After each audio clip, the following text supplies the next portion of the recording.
교우 여러분, 안녕하십니까? 사순절 묵상으로 함께하고 있는 매일 저녁 큐티 조용히 십자가 시간입니다. 오늘 하루도 정말 수고 많으셨습니다. 오늘 우리가 함께 묵상할 하나님의 말씀은 마가복음 9장 14절부터 29절의 말씀입니다. 제가 표준세 번역으로 봉독해 드리도록 하겠습니다. 그들이 다른 제자들에게 와서 보니 큰 무리가 그 제자들을 둘러싸고 있고 율법 학자들이 그들과 논쟁을 하고 있었다. 온 무리가 곧 예수를 보고서는 몹시 놀라 달려와서 인사하였다. 예수께서 그들에게 물으셨다. 너희는 그들과 무슨 논쟁을 하고 있느냐? 무리 가운데 한 사람이 대답하였다. 선생님, 내 아들을 선생님께 데려왔습니다. 그 아이는 말을 못하게 하는 귀신이 들려 있습니다. 어디서나 귀신이 아이를 사로잡으면 아이를 거꾸로 때립니다. 그러면 아이는 거품을 흘리며 이를 갈며 몸이 뻣뻣해집니다. 그래서 선생님의 제자들에게 그 귀신을 내쫓아달라고 했으나 그들은 내쫓지 못했습니다. 예수께서 대답하여 그들에게 말씀하셨다. 아, 믿음이 없는 세대여, 내가 언제까지 너희와 함께 있어야 하겠느냐? 내가 언제까지 너에게 참아야 하겠느냐? 아이를 내게 데려오너라. 그래서 그들이 아이를 예수께 데려왔다. 귀신이 예수를 보자 아이에게 즉시 심한 경련을 일으켰다. 아이는 땅에 넘어져서 거품을 흘리면서 뒹굴었다. 예수께서 그 아버지에게 아이가 이렇게 된 지 얼마나 되었느냐 하고 물으셨다. 그가 대답하였다. 어릴 때부터입니다. 귀신이 그 아이를 죽이려고 여러 번 불 속에도 던지고 물 속에도 던졌습니다. 하실 수 있으면 우리를 불쌍히 여기시고 도와주십시오. 예수께서 그에게 말씀하셨다. 할 수 있으면이 무슨 말이냐? 믿는 사람은 모든 것을 할 수 있다. 아이 아버지는 큰 소리로 내가 믿습니다. 믿음 없는 나를 도와주십시오 하고 말하였다. 예수께서 무리가 떼를 지어서 달려오는 것을 보시고 악한 귀신을 꾸짖어 말씀하시기를 벙어리 귀머거리 귀신아, 내가 너에게 명한다. 아이에게서 나가라. 그리고 다시는 그에게 들어가지 말아라 하셨다. 그러자 귀신은 소리를 지르고 아이에게 심한 경련을 일으켜 놓고서 나갔다. 아이는 죽은 것과 같이 되었다. 그래서 사람들은 모두 말하기를 아이가 죽었다 하였다. 그런데 예수께서 아이의 손을 잡아서 일으키시니 아이가 일어섰다. 예수께서 집 안으로 들어가시니 제자들이 따로 그에게 물어보았다. 왜 우리는 귀신을 내쫓지 못했습니까? 예수께서 그들에게 대답하셨다. 이런 부류는 기도로 내쫓지 않고는 어떤 수로도 내쫓을 수 없다. 아멘. 오늘 우리가 함께 묵상할 말씀의 주제는 기도 밖에는 입니다. 사람이 많이 모이면 시끄러운 법이지만 이번에는 그 소리가 예사스럽지 않았습니다. 예수께서 그곳으로 가셔서 물으셨습니다. 너희가 무엇을 그들과 변론하느냐? 무리 중에 하나가 대답하였습니다. 선생님, 말 못하게 귀신 들린 내 아들을 데려왔나이다. 내가 선생님의 제자들에게 내쫓아달라 하였으나 그들이 능히 하지 못하더이다. 속수무책인 제자들을 향해 예수께서 오시더니 믿음이 없는 세대여, 내가 얼마나 너희와 함께 있으며 얼마나 너희에게 참으리요 라고 말씀하셨습니다.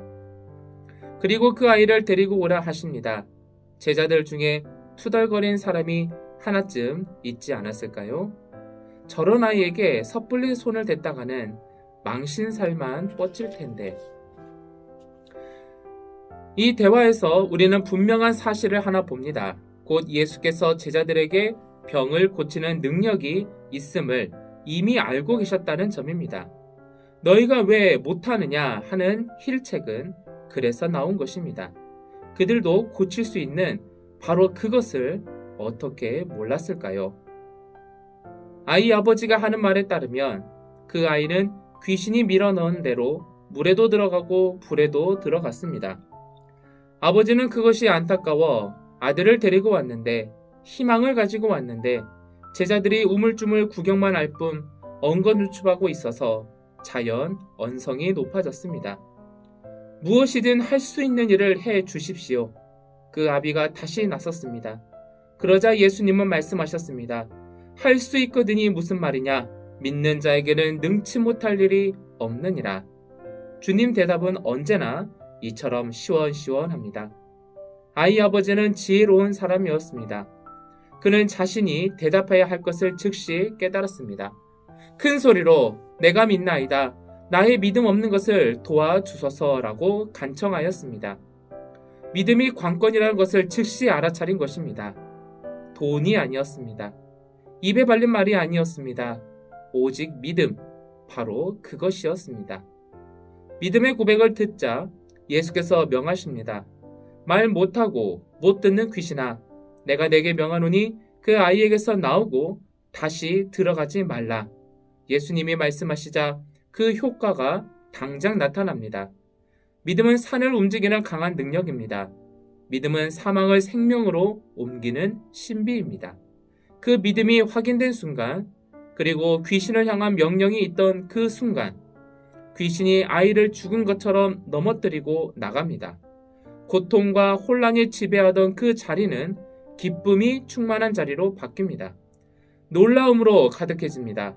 감사와 찬송이 저절로 터져 나옵니다. 예수께서 집으로 들어가시니 그제서야 제자들이 여쭈었습니다. 주여, 우린 왜 못 고칩니까? 예수께서 대답하셨습니다. 기도 외에 다른 것으로는 이런 종류가 나갈 수 없느니라. 영혼으로 기도드리는 사람은 좌절과 공허한 시간을 보내다 하나님을 만나 다시 일어섰던 물의 사람 모세와 불의 사람 엘리야처럼 하나님이 주신 잠재력을 발휘합니다. 아하, 그렇습니다. 그래서 예수께서 내가 너희와 언제까지 있어야 하겠느냐고 물으셨던 것입니다.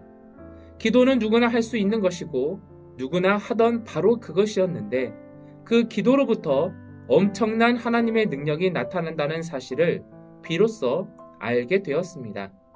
물론 이것은 믿음 자체가 곧 병을 고치는 힘이 아니라 믿음을 굳건히 가지고 기도드리는 곳에서는 하나님의 능력이 아무런 제한을 받지 않고 그 안에서 자유롭게 활동한다는 뜻입니다. 그러므로 아이의 아버지가 내가 믿나이다. 나의 믿음 없는 것을 도와주소서라 한 말은 곧 우리 기도가 될 수 있습니다. 사실 마가복음 전체 중에 3분의 1이 기적 이야기입니다. 이는 예수님 가신 길을 따르는 사람에게 주어질 능력과 권세를 보여주는 대목입니다. 곧 예수님 이름 때문에 겪어야 할 순환을 거부하는 사람들은 사탄을 쫓아내지 못하였으나 고난당하는 길도 마다하지 않고 당당히 걸어가신 예수님은 이런 일들을 거뜬히 해내셨다는 것입니다. 제자들은 이미 더러운 악령을 제어하는 권세를 받고 파견되어 수많은 마귀를 쫓아내었으나 십자가의 길을 받아들이려 하지 않고 따르려 하지 않았을 때에는 악령을 쫓아내지 못했던 것입니다. 여러분, 이제 묵상을 마무리하고자 합니다. 그러면서 우리 한 가지 함께 이 질문에 대한 묵상으로 편안한 잠자리에 들기를 소망합니다. 바로 순전한 기도와 믿음으로 극복한 시련이나 고통이 나에게 있었는가? 라는 물음을 이 시간 스스로 던져보면서 편안한 밤 보내십시오. 그리고 내일 주님께서 또 허락해 주시는 새 힘으로써 새 날을 맞이하시기를 간절히 소망합니다.